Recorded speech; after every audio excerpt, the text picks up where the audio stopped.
Neurological trauma అంటే ఏమిటి? అది మెదడు నాడీ వ్యవస్థపై ఎలాంటి ప్రభావాన్ని చూపుతుంది? ఇక తలకు గాయం తగిలిన తర్వాత ఎలాంటి లక్షణాలు కనిపిస్తే వైద్యుడిని వెంటనే సంప్రదించాలి? రెడ్ ఫ్లాగ్ లక్షణాలు ఏమైనా ఉన్నాయా? పిల్లలు, వృద్ధులు, యువకుల్లో తల గాయాల లక్షణాలు భిన్నంగా ఉంటాయి.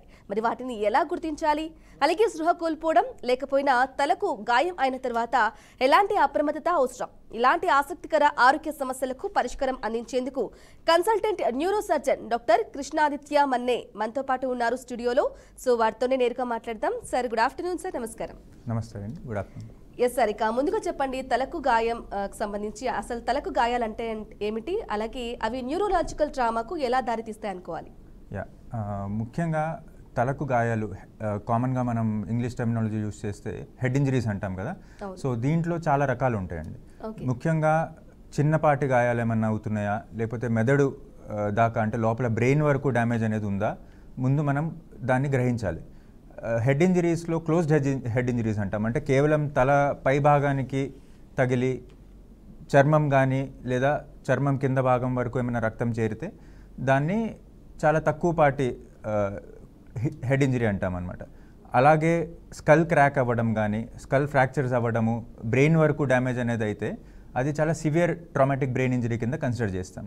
ఇవే కాకుండా న్యూరలాజికల్ ట్రామా కింద, న్యూరోసర్జికల్ ట్రామా కింద ఓన్లీ బ్రెయిన్ ఇంజరీసే కాదు, స్పైన్ ఇంజరీస్ కూడా ఇంక్లూడ్ చేస్తాం. ఎందుకంటే సెంట్రల్ నర్వస్ సిస్టమ్ అనేది బ్రెయిన్ అండ్ స్పైన్ కలుపుకొని కంప్లీట్గా ఒక న్యూరలాజికల్ సిస్టమ్. సో స్పైన్ కూడా ఇన్వాల్వ్ అయిందా లేదా అనేది కూడా చూసుకోవాల్సిన అవసరం ఉంటుంది.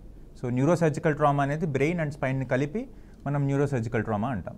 ఓకే, అలాగే ఇంతకుముందు మీరు చెప్పినట్లు తల గాయాలకు సంబంధించి చాలా రకాలు ఉంటాయన్నారు. మరి ఎన్ని రకాలుగా ఉంటాయి? దీన్ని మనము క్లినికల్గా ఎవాల్యుయేట్ చేసుకోవాలనుకుంటే పై భాగం నుంచి అంటే స్కల్ పైన స్కాల్ప్ నుంచి చర్మం దగ్గర నుంచి లోపలికి మనం డిఫరెంట్ లెవెల్స్ని గ్రేడ్ చేసుకుంటూ వస్తామన్నమాట. ఫస్ట్ మెదడు పైన అంటే స్కల్ పైన కేవలం చర్మం మాత్రమే ఇన్వాల్వ్ అయ్యి చిన్న చిన్న లాసిరేషన్స్ అంటాము, చర్మం కట్ అవ్వడం కానీ ఇట్లాంటివి జరిగితే అవి కేవలం స్కిన్ ఇంజరీస్ లాగా అంటే స్కాల్ప్ ఇంజరీస్ కింద కన్సిడర్ చేస్తాం. అదే కాకుండా నెక్స్ట్ స్కాల్ప్ కింద ఉండేది స్కల్ అనమాట, ఎముక, పుర్రె అంటాము. సో ఆ స్కల్ అనేది ఇన్వాల్వ్ అయినప్పుడు స్కల్ ఫ్రాక్చర్ అవ్వడం కానీ లేకపోతే స్కల్ ఫ్రాక్చర్ అయ్యి ఆ ఫ్రాక్చర్ అయిన పీసెస్ లోపలికి చొచ్చుకుపడిపోవటం జరగడం కానీ చూడొచ్చు. సో వీటిని స్కల్ ఇంజరీస్ అంటాం, స్కల్ ఫ్రాక్చర్స్ అంటాం. దీని కింద అంటే ఫస్ట్ చర్మం, దాని కింద స్కల్, దాని కింద మెదడు పైన ఒక బ్యాగ్ లాగా ఒక కవరింగ్ లాంటిది ఉంటుంది. దాన్ని మెడికల్ భాషలో, మెడికల్ టెర్మినాలజీస్లో డ్యూరా అంటాము. సో స్కల్ లోపల ఉండే లేయర్ని డ్యూరా అంటాం. ఆ డ్యూరా లోపల ఉండేదే మెదడు. సో స్కల్ వరకు చూసుకుంటే ఒక లెవెల్ ఆఫ్ ఇంజరీ, స్కల్ కింద డ్యూరా ఉంటుంది కాబట్టి స్కల్కి డ్యూరాకి మధ్యలో కూడా ఏమైనా రక్తం చేరిన, డ్యూరా కింద ఉన్న మెదడు డ్యామేజ్ అయిందనుకోండి, అది ఇంకా లాస్ట్ చాలా సివియర్ ఇంజరీ అన్నట్టు. అట్లాగే డ్యూరా పైన కూడా రక్తం చేరితే దాన్ని ఎక్స్ట్రా డ్యూరల్ హిమటోమా అంటాం. అంటే డ్యూరా బయట ఉన్నది రక్తం అని అర్థం. డ్యూరా లోపల జరిగే ఇంజరీస్ అన్ని అంటే మెదడులో జరిగే ఇంజరీస్ని సబ్ డ్యూరల్ హిమటోమా లేదా కంట్యూజన్ కింద క్లాసిఫై చేస్తాం అనమాట. సో వెముక స్కల్ అనేది దాటి లోపల గాయమైంది అని అంటే దాన్ని చాలా సివియర్ ట్రామాటిక్ బ్రెయిన్ ఇంజరీ కింద కన్సిడర్ చేస్తాం. ఓకే, ఇక అలాగే న్యూరోలాజికల్ ట్రామా అంటే ఏంటి? అది మెదడు నాడీ వ్యవస్థలపై ఎలాంటి ప్రభావం చూపుతుంది అనుకోవాలి? సో మనకి బాడీలో ఏ ఫంక్షన్ సరిగ్గా జరగాలన్నా, అంటే మనం శ్వాస తీసుకోవాలన్నా, మనం అలర్ట్గా కాన్షియస్గా ఉండాలన్నా, మనం మాట్లాడాలన్నా, ఒక చెయ్యి కాలు కదిలించాలన్నా మనకి బ్రెయినే సిగ్నల్ ఇవ్వాలి. సో ఒకవేళ బ్రెయిన్ అనేది డ్యామేజ్ అయ్యి ఉంటే ఏ రీజన్లో డ్యామేజ్ అయ్యింది అంటే చూపుకు సంబంధించిన జగాలో డ్యామేజ్ అయితే చూపు కనిపించకపోవడం, కాలు చెయ్యి పనిచేయాల్సిన రీజన్స్లో అంటే మోటార్ ఏరియా అంటాము అక్కడ డ్యామేజ్ అయితే పక్షవాతం లాగా రావడము, అట్లాగే మాట వచ్చే ఏరియాలో స్పీచ్ ఏరియా అని ఉంటుంది మెదడులో. సో స్పీచ్ ఏరియా అనేది డ్యామేజ్ అయితే మాట సరిగ్గా రాలేకపోవడం, ఇట్లాంటి డిఫరెంట్ కండిషన్స్ని మనం చూడొచ్చు. సో దాన్ని బట్టి పేషెంట్కి ఉన్న క్లినికల్ సిమ్టమ్స్ని బట్టి మనం ఫర్దర్గా ఎలా ఎవాల్యుయేట్ చేసుకోవాలనేది డిసైడ్ చేస్తాం అన్నమాట. ఓకే, ఇక అలాగే తలకు గాయం తగిలిన తర్వాత ఎలాంటి లక్షణాలు కనిపిస్తే వెంటనే గనక వైద్యుని సంప్రదించాలి అంటారు? సో ఫస్ట్ ఏదన్నా తలకి గాయమైంది, ఏదైనా న్యూరలాజికల్ ఇంజరీ జరిగింది అన్న వెంటనే కొన్ని లక్షణాలు మనం పసిగట్టాలి. ఫస్ట్ ఏంటంటే పేషెంట్ కాన్షియస్గా ఉన్నారా లేదా, స్పృహలో లేకపోవడం కానీ లేదా అట్లీస్ట్ 30 సెకండ్ల వరకు స్పృహ లేకపోయినా దాన్ని మనం బ్రెయిన్ ఇంజరీ కింద కన్సిడర్ చేయొచ్చు. సో డాక్టర్ని కన్సల్ట్ అవ్వాల్సిన అవసరం ఉంటుంది. ఓకే. అలాగే వామిటింగ్స్ చాలామందికి ఇంపాక్ట్ వలన, మెదడులో జరిగిన ఇంపాక్ట్ వలన వాంతులు అవ్వడము, అట్లాగే కొంతమందికి ఇంకా సివియర్ అయితే ఫిట్స్ లాగా రావడము జరిగే అవకాశం ఉంటుంది. సో ఫిట్స్ గమనించిన పేషెంట్ కాన్షియస్నెస్ కోల్పోయినా, అంటే హోష్లో లేకపోయినా, స్పృహలో లేకపోయినా, వాంతులు వామిటింగ్స్ వస్తున్నా, చూపు సరిగ్గా కనిపించకపోయినా, తల దిమ్ముగా ఉండడము, తల తిరగడం లాంటి లక్షణాలు ఏమాత్రం ఉన్నా వెంటనే డాక్టర్ని సంప్రదించడం ఉత్తమం. ఓకే. ఇక అలాగే రెడ్ ఫ్లాగ్ లక్షణాలు ఏమైనా ఉంటాయంటారా? ఎస్, రెడ్ ఫ్లాగ్ సైన్స్ అంటే ఇవి ఖచ్చితంగా కొన్ని కండిషన్స్ని మనం మా మెడికల్ పుస్తకాల్లో కూడా ఉండేది ఏంటంటే కొన్ని కండిషన్స్ని చూసుకొని ఈ పర్టికులర్ డ్యామేజ్ జరిగి ఉండొచ్చు అని కొన్ని క్రైటీరియా ఉంటాయి. దాంట్లో కొంతమందికి కంటి చుట్టూతా కూడా నల్లగా అవ్వడము, యాక్సిడెంట్స్ అయిన తర్వాత పై భాగంలో ఏం దెబ్బలు కనిపించవు, కానీ కంటి చుట్టూతా రక్తం చేరడం లాంటివి కనిపిస్తూ ఉంటాయి. లేదా చెవి వెనకాల రక్తం చేరటము, ఇట్లాంటి కొన్ని సైన్స్ ఉంటాయి. సో ఇట్లాంటి లక్షణాలు ఉన్న పేషెంట్ స్పృహలో ఉన్నా కూడా వెంటనే హాస్పిటల్కి తీసుకొచ్చి ఇవాల్యుయేట్ చేయాల్సిన అవసరం ఉంటుంది. అలాగే ఇందాక చెప్పినట్లు వాంతులు అవ్వడము, తల తింపుతూ సరిగ్గా లేచి నడవలేకపోవడము, లేదా స్పృహ తప్పిపోవడము, ఇలాంటి ఏ లక్షణాలు కనిపించినా వెంటనే రెడ్ ఫ్లాగ్ సైన్ కింద కన్సిడర్ చేసి హాస్పిటల్కి రావాల్సిన అవసరం ఉంటుంది. ఓకే. ఇక అలాగే సార్, తలకు గాయాలైనప్పుడు అందరికి ఒకటే లక్షణాలు ఉంటాయా? అంటే పిల్లలు కానీ, వృద్ధులు కానీ, యువకులు కానీ? ఏజ్ని బట్టి మనం కొన్ని డిఫరెన్సెస్ అనేది చూడొచ్చు. సాధారణంగా మేము ఒక హెడ్ ఇంజరీని డయాగ్నోస్ చేసేటప్పుడు గ్లాస్గో కోమా స్కోర్ అనేది ఒక స్కేల్ అనమాట మాకు. ఇప్పుడు మనం మాట్లాడుకుంటున్నాం, మనం ఫుల్లీ కాన్షియస్గా ఉన్నాం. సో మనకు ఉండే స్కోర్ని 15 అంటే హైయెస్ట్ గ్రేడ్ 15 కింద కన్సిడర్ చేస్తాం. అదే పూర్తిగా కోమాలో అన్కాన్షియస్ ఉన్న పేషెంట్కి 3 అనే గ్రేడ్ ఇస్తామన్నమాట. సో ఈ స్కోర్ అనేది పేషెంట్ కళ్ళు తెరుస్తున్నారా, చూపు అంటే చూస్తున్నారా, కళ్ళు తెరిచే కళ్ళని బట్టి, అట్లాగే పేషెంట్ మాటలు జస్ట్ మనం నార్మల్గా మాట్లాడగలుగుతున్నామా, లేదా జస్ట్ శబ్దం చేయగలుగుతున్నామా నోటుతో, అంటే వోకలైజేషన్, వర్బల్ రెస్పాన్స్ అనేది ఎట్లా ఉంది. థర్డ్ది ఏంటంటే మోటార్ రెస్పాన్స్ అంటాం. అంటే మనం చెప్పింది పూర్తిగా గ్రహించి చేయి లేపమంటే లేపడము, కాలు లేపమంటే లేపడం, నాలుక చూపించమంటే చూపించడము, అన్నిటిని మనం చెప్పేది, మనం అడిగిన ప్రశ్నలన్నిటికీ కోహరెంట్గా రెస్పాండ్ అవ్వడము ఉంటే మనం దాన్ని నార్మల్ కింద కన్సిడర్ చేస్తాం. సో ఇలా కాకుండా మనము నాలుక చూపించమంటే చూపించలేకపోవడము, చేయి లేపమంటే లేపలేకపోవడము, లేదా మనం పెయిన్ స్టిమ్యులస్ ఇచ్చినప్పుడు, పేషెంట్ కాన్షియస్గా లేనప్పుడు ఏంటంటే చాలా కామన్గా మేము పెయిన్ అంటే పేషెంట్ని గిల్లడం కానీ అట్లా పెయిన్ స్టిమ్యులస్ ఇచ్చి చూస్తామన్నమాట. సో ఆ పెయిన్ దగ్గరికి చేయి తీసుకొని వస్తున్నారా, లేకపోతే మనం ఏదన్నా పట్టుకోవడానికి ప్రయత్నం చేయమంటే చేస్తున్నారా లేదా, ఇట్లాంటివి చూసుకొని మేము పేషెంట్కి కొన్ని స్కోర్ అనేది ఇస్తూ ఉంటాం. ఆ స్కోర్లో పేషెంట్కి 10 పైన అంటే 15 అనేది నార్మల్, 10 పైన ఉంటుందా, 5 to 10 మధ్యలో ఉంటుందా, 5 బిలో ఉంటుందా అనేది మనకి పేషెంట్కి తగిలిన గాయం మనం ఒక లెవెల్ ఆఫ్ క్లాసిఫికేషన్ ఇవ్వచ్చు. So 5 below or 7 below or 8 below ఉన్న వాళ్ళని చాలా హై గ్రేడ్ ఇంజరీ కింద కన్సిడర్ చేస్తాం. అదే 10 పైన ఉన్నదనుకోండి, పేషెంట్ ఓకే స్టేబుల్గా ఉన్నారు, బట్ క్లోజ్గా మానిటర్ చేయాల్సిన అవసరం ఉంటుంది. Okay, right. ఇక అలాగే స్పృహ కోల్పోవడం లేకపోతే కూడా కొంతమందికి తల గాయాలం అయిన తర్వాత కూడా ఎలాంటి జాగ్రత్తలు తీసుకోవాలంటారు? ముఖ్యంగా ఒకవేళ పేషెంట్ని కానీ ఏదన్నా యాక్సిడెంట్ అవ్వడం కానీ, లేదా చాలామంది ఇంటి దగ్గరే కాలు జారి పడిపోవడము, లేదా బెడ్ మీద నుంచి కింద పడటము, ఇట్లా చూస్తూ ఉంటాం. అయితే వీళ్ళలో ఇందాక మీరు అడిగినట్టు పిల్లల్లో, యువకుల్లో ఇట్లా డిఫరెన్సెస్ ఉంటాయని, చాలామంది చిన్నపిల్లలు ఎస్పెషల్లీ మనం చెప్పిన కమాండ్స్ని ఒబే చేయలేరు. అంటే ఇప్పుడు మన ఇందాక నేను చెప్పినట్లు నాలుగు చూపించమంటే చూపించలేకపోవచ్చు, చేయి లేపమంటే లేపలేకపోవచ్చు. చాలామంది అసలు లాంగ్వేజ్ కూడా రాని, అంటే 1 to 2 years లోపు పడిన తలకు గాయాలైన వాళ్ళని కూడా చూస్తూ ఉంటాం. సో వాళ్ళు మన కమాండ్స్కి రెస్పాండ్ అవ్వలేరు. కాబట్టి చిన్నపిల్లల్లో మేము చూసుకునేది ఏంటంటే కాన్షియస్గా ఉంటున్నారా లేదా, క్రై అంటే మనం గిచ్చినప్పుడు ఏడవగలుగుతున్నారా, లేదా బాగా డ్రౌజీగా అంటే డల్గా ఉండడం కానీ, మనకి బేబీని కదిలించినప్పుడు కానీ, లేకపోతే కన్ను తెరవడానికి ప్రయత్నం చేసినప్పుడు కానీ తెరవలేకపోవడము, కంటిన్యూస్గా వామిటింగ్స్ అవ్వటము, ఇట్లాంటివి చూసినప్పుడు ఏంటంటే వెంటనే హాస్పిటల్కి అప్రోచ్ అయ్యి మిగతా ఎవాల్యుయేషన్ అంటే స్కాన్స్ చేసుకోవడం ఇట్లాంటివి చేయాల్సిన అవసరం ఉంటుంది. అట్లాగే పెద్దవాళ్ళలో అయితే యాక్సిడెంట్ అయినా కింద పడిన వెంటనే ఫస్ట్ ఎయిడ్ కింద చేయాల్సింది ఏంటి అని అంటే ఒకవైపుకి తిప్పి పడుకోబెట్టడం.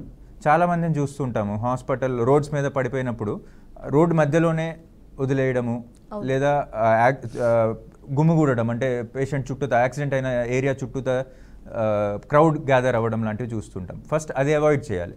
సో ఎప్పుడైనా కానీ అట్లా ఇన్సిడెంట్ అయినప్పుడు పక్కకి తీసుకొని వచ్చి పేషెంట్ కాన్షియస్గా ఉన్నారా లేదా, నోట్లో నుంచి కానీ లేకపోతే చెవిలో నుంచి ముక్కులో నుంచి నీరు కానీ రక్తం కానీ ఏమన్నా వస్తుందా లేదా, ఇట్లా వామిటింగ్స్ ఏమన్నా అవుతున్నాయా లేదా, ఇట్లా ఏమన్నా చూసుకొని మనం పేషెంట్ని వెంటనే లెఫ్ట్ సైడ్, యూజువల్గా ఏంటంటే లెఫ్ట్ లాటరల్ పొజిషన్లో పెట్టమని చెప్తాం. ఓకే, అలా లెఫ్ట్ సైడ్ పడుకోబెడితే సేఫ్ కొంతవరకు. సేఫ్ అంటే మనం ఫ్లాట్గా పడుకోబెడితే ఏమవుతుందంటే ఇట్లా వామిటింగ్ అయినప్పుడు బయటకి పూర్తిగా వామిట్ చేయలేము కాబట్టి పడుకుని ఉన్నప్పుడు అదేంటంటే ఆ వామిట్ చేసిన సబ్స్టెన్స్ అంతా ఇప్పుడు ఫుడ్ కానీ లేకపోతే చాలామంది తెమడ కూడా వస్తుంది, అది తిరిగి లోపలికి వెళ్ళిపోవడం, దాన్ని ఆస్పిరేషన్ అంటాం అనమాట. అన్నవాహికలో నుంచి పొట్టలోకి వెళ్లకుండా ఊపిరితిత్తులకు వెళ్ళే దారిలోకి ట్రేకియాలో నుంచి వెళ్ళిపోయి ఊపిరితిత్తులకు వెళ్ళి ఊపిరితిత్తులను కూడా డ్యామేజ్ చేసి శ్వాస ఆడనివ్వకుండా కొలాప్స్ అయిపోవడము, రెస్పిరేటరీ అరెస్ట్లోకి ల్యాండ్ అవ్వడం లాంటివి జరగచ్చు. సో అందుకని పేషెంట్ ఎప్పుడూ కూడా లెఫ్ట్ లాటరల్ పొజిషన్కి తిప్పేయడము, ఫ్లాట్ సుపైన్ పొజిషన్ అంటే నార్మల్గా మనం బెడ్ మీద ఎట్లా పడుకుంటామో అట్లా పడుకోబెట్టకుండా ఒక సైడ్కి తిప్పమని చెప్తామన్నమాట. ఓకే, అలాగే సార్ తలకు గాయమైనప్పుడు అన్ని గాయాలు కూడా కొంచెం డేంజర్ రిస్కీగానే అని చెప్పుకోవాలంటారా?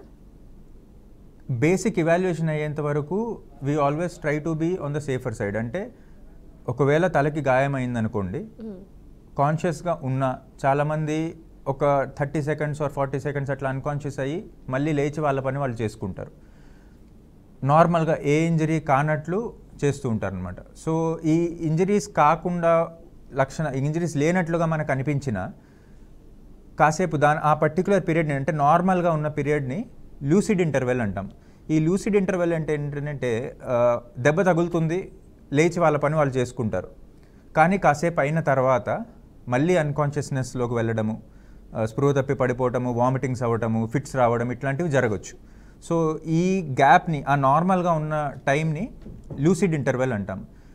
ఇట్లా బాగానే ఉన్నారు కదా, ఈ గ్యాప్లో నార్మల్గానే ఉన్నారు కదా అని అశ్రద్ధ చేయడానికి లేదు. ఎందుకనంటే ఆ గ్యాప్లోనే స్లోగా మెదడులో ప్రెషర్ పెరిగే అవకాశం ఉంటుంది. ఇంకా పూర్తిగా లక్షణాలు బయట పడకపోవచ్చు, బట్ ఆ టైంలో బ్లీడ్ అనేది జరగడము, ఆ బ్లీడ్ అనేది మెదడు మీద ఒత్తిడి తీసుకొని రావడము, దానివలన తర్వాత మేజర్ న్యూరలాజికల్ డ్యామేజ్ జరిగే అవకాశం ఉంటుంది.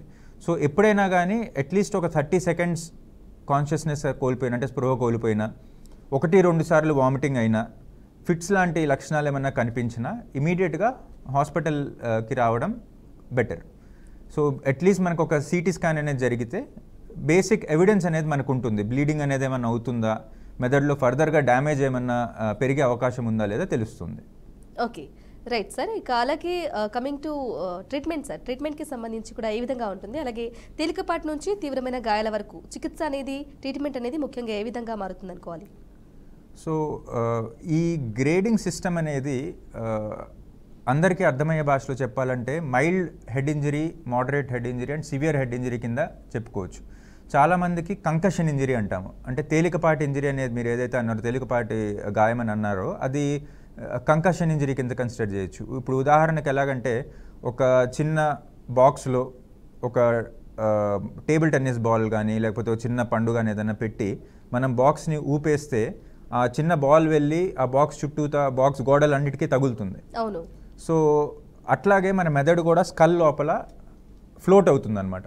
సో ఒక్కసారిగా ఇంపాక్ట్ వచ్చినప్పుడు, ఏదైనా ఇంజరీ అయినప్పుడు, తలకి గాయం అయినప్పుడు మెదడు కూడా ఒక్కసారిగా వెళ్ళి ఆ తల గోడలకి, అంటే స్కల్ వాల్స్కి తగులుతుంది.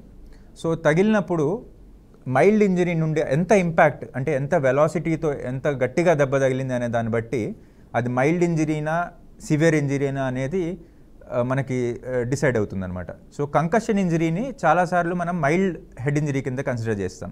కంకషన్ అంటే ఏంటంటే ఒకసారిగా అలా తగిలి కొంచెం తల తిరుగుతున్నట్టు ఉండడము, చిన్నపాటి గాయం అనేది జరుగుతుంది. సివియర్ ఇంజరీ అదే ఇంపాక్ట్ బాగా ఎక్కువ హై వెలాసిటీలో, హై ఇంపాక్ట్లో కనుక జరిగితే ఇదే కంకషన్ ఇంజరీ ఏ మెకానిజంతో అయితే జరుగుతుందో అదే మెకానిజంతో చాలా సివియర్ బ్రెయిన్ ట్రామా అనేది జరగచ్చు. ఎట్లాంటి దాంట్లో హైయెస్ట్ గ్రేడ్ ఏంటంటే డిఫ్యూజ్ యాక్సోనల్ ఇంజరీ అంటాం. కంకషన్ ఇంజరీ ఒకవైపు ఉంటే ఈ డిఫ్యూజ్ ఇంజరీ అనేది ఇంకొక వైపు ఉంటుంది. కంకషన్ ఇంజరీతో ఉన్న పేషెంట్ చాలాసార్లు నార్మల్గా మనలాగే మాట్లాడుతూ ఉంటారు, కానీ డిఫ్యూజ్ యాక్సోనల్ ఇంజరీతో ఉన్న పేషెంట్ పూర్తిగా కోమాలో ఉండొచ్చు. సో కంకషన్ ఇంజరీ మనకి మైల్డ్ ఇంజరీ కింద కన్సిడర్ చేస్తాం.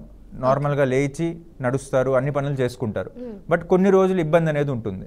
అదే డిఫ్యూజ్ యాక్సోనల్ ఇంజరీలో ఉన్న పేషెంట్ ఏంటంటే చాలా కాలం, అంటే కొన్ని నెలలు, సంవత్సరాల పాటు బెడ్ మీద ఉండడం కానీ, వెజిటేటివ్ స్టేట్లో ఉండడం కానీ చూస్తూ ఉంటాం అన్నమాట. సో ఈ రెండిట్లో ఉన్న మెకానిజం, జరిగే మెకానిజం ఒకటే.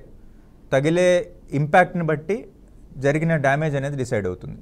సో తేలికపాటి ఇంజరీ అయినా, అటు డిఫ్యూజ్ యాక్సోనల్ ఇంజరీ లాంటి సివియర్ ఇంజరీ అయినా, రెండుటికి మనం అసలు ఫస్ట్ ఆఫ్ ఆల్ ఆ గ్రేడింగ్ ఇవ్వాలి అని అంటే బేసిక్ ఇవాల్యుయేషన్ అనేది ఖచ్చితంగా చేసుకోవాలి. అంటే ఒకసారి డాక్టర్ని కన్సల్ట్ అయ్యి అవసరమైన స్కాన్స్ చేసుకొని న్యూరలాజికల్ ఎగ్జామినేషన్ అనేది చేసుకుంటే అది మైల్డా, సివియరా అనేది మనకి క్లారిటీ అనేది వస్తుంది. ఓకే,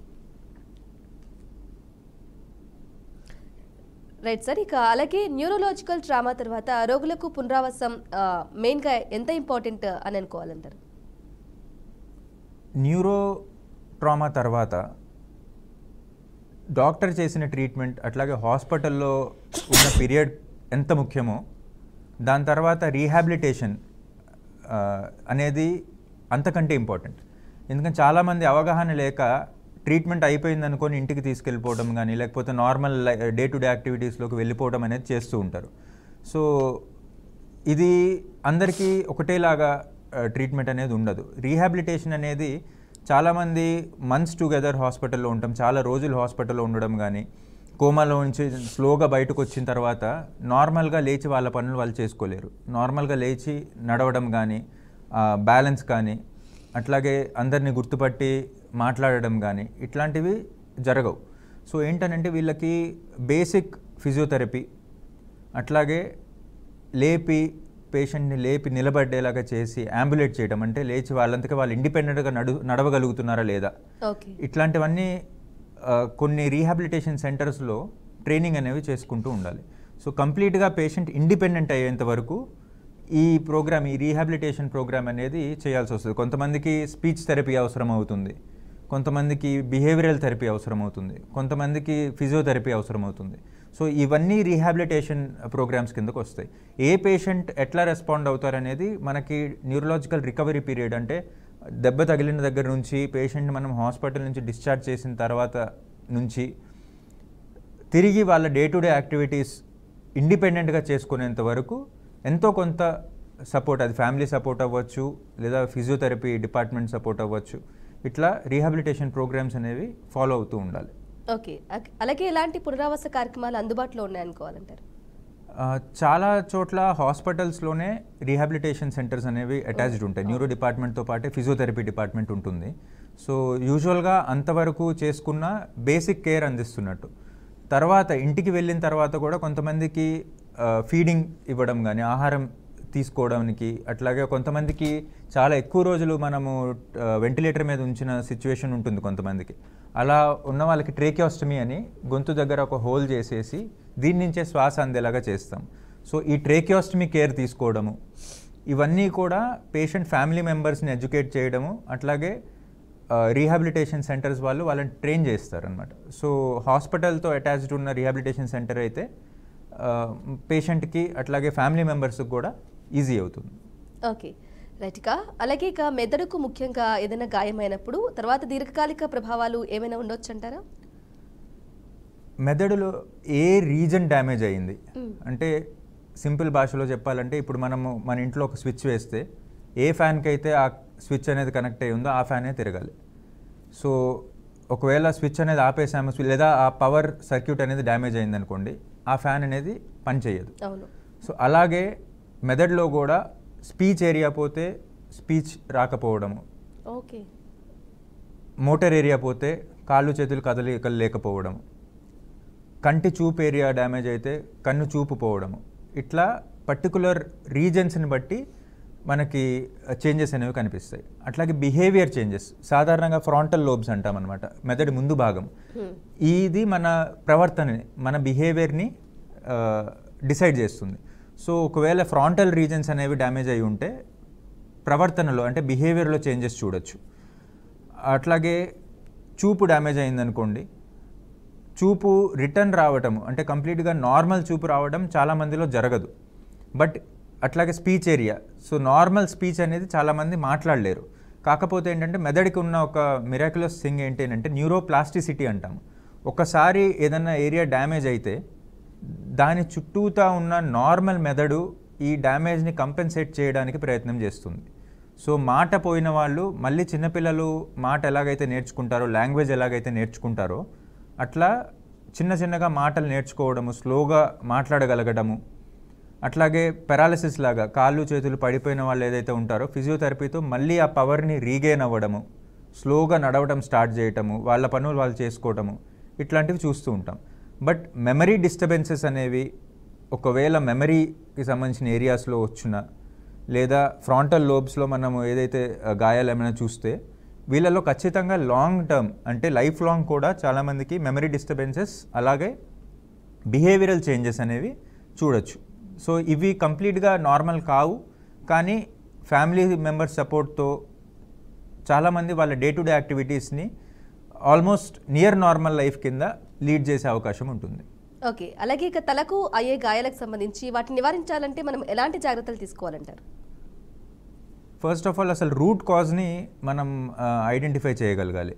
అది మనం చిన్నపిల్లల దగ్గర నుండి వస్తే చాలామంది చిన్నపిల్లలు చూసే సిచ్యువేషన్స్ ఏంటి అని అంటే బెడ్ మీద నుంచి కింద పడడము, లేదా షేక్ అండ్ బేబీ సిండ్రోమ్ అంటాం. పిల్లల్ని ఆడిస్తున్నప్పుడు చాలాసార్లు వేగంగా పట్టుకొని ఊపేస్తూ ఉంటారనమాట. సో అట్లాంటప్పుడు కూడా తలకి గాయాలు అయ్యే అవకాశం ఉంటుంది. సో ఇట్లాంటివి చేయకుండా కొన్ని జాగ్రత్తలు తీసుకోవడము, పిల్లలు కింద పడిపోకుండా ఉండడం. పక్కన ఎప్పుడు వెస్ట్రన్ కంట్రీస్లో చాలాసార్లు చిన్నపిల్లల ఏజ్ మంత్స్ బేబీ దగ్గర నుంచే అన్అటెండెడ్గా వదిలేయడం, అంటే ఒంటరిగా పడుకోబెట్టే అలవాటు అనేది వెస్ట్రన్ కంట్రీస్లో చూస్తూ ఉంటాం. సో అక్కడ బెడ్స్ కాట్స్ మీద నుంచి కింద పడటం కానీ దాన్ని రికగ్నైజ్ చేయలేకపోవటము ఇట్లాంటివి చూస్తూ ఉంటాం అన్నమాట. అట్లాగే యాక్సిడెంట్స్, రోడ్ ట్రాఫిక్ యాక్సిడెంట్స్ని మనం ప్రివెంట్ చేయగలిగితే కుదిరినంత వరకు పబ్లిక్ సైడ్ నుండే హెల్మెట్స్ యూజ్ చేయటము, లేదా కార్స్లో ట్రావెల్ చేస్తుంటే సీట్ బెల్ట్స్ జాగ్రత్తగా పెట్టుకోవడము, ఎయిర్ బ్యాగ్స్ అనేవి సరిగ్గా ఫంక్షనింగ్ ఉన్నాయా లేదా ఎయిర్ బ్యాగ్స్ ఉన్న వెహికల్స్నే కొనడము. సో ఇట్లాంటి సేఫ్టీ మెజర్స్ తీసుకోవాలి ఫస్ట్ ఆఫ్ ఆల్. అండ్ ఈ మధ్య మనం చాలా కామన్గా చూస్తుంది డ్రంక్ అండ్ డ్రైవింగ్. సో ఎన్ని మెజర్స్ తీసుకుంటున్నా పోలీస్ డిపార్ట్మెంట్ నుండి ఎన్ని మెజర్స్ తీసుకుంటున్నా కూడా డ్రంక్ అండ్ డ్రైవింగ్ అనేది చాలా పెద్ద హ్యాసిల్ లాగా అయిపోయిందనమాట. సో తాగి డ్రైవ్ చేయటం అనేది చాలా రాంగ్ థింగ్ అది. సో అది చేయకూడదని అందరినీ కోరుకుంటున్నాను. అలాగే విలేజెస్లో చూస్తూ ఉంటే పంట పండిన టైమ్స్లో ప్యాడీని బయట రోడ్స్ మీదనే ఆరబెడుతూ ఉంటారు. సో చాలామంది పేషెంట్స్ అక్కడ ట్రిప్ అయ్యి, అంటే ఫాస్ట్గా అది కనపడవు రాత్రిపూట, సో ఫాస్ట్గా దాని మీద ట్రిప్ అయ్యి స్కిడ్ అవ్వడము, దానివల్ల తలకు గాయాలు అవ్వడము, అట్లాంటివి చూస్తూ ఉంటాం అనమాట. సో ఇవన్నీ జాగ్రత్తలు తీసుకోవడము అండ్ రోడ్ ట్రాఫిక్ రెగ్యులేషన్స్ని, స్పీడ్ లిమిట్స్ని ముఖ్యంగా పాటిస్తే చాలా వరకు హెడ్ ఇంజరీస్ని అవాయిడ్ చేయొచ్చు మనం. ఓకే, ఇక అలాగే సమాజంలో తల గాయాలపై అవగాహన పెంచడానికి మీరిచ్చే సందేశం ఏంటంటారు?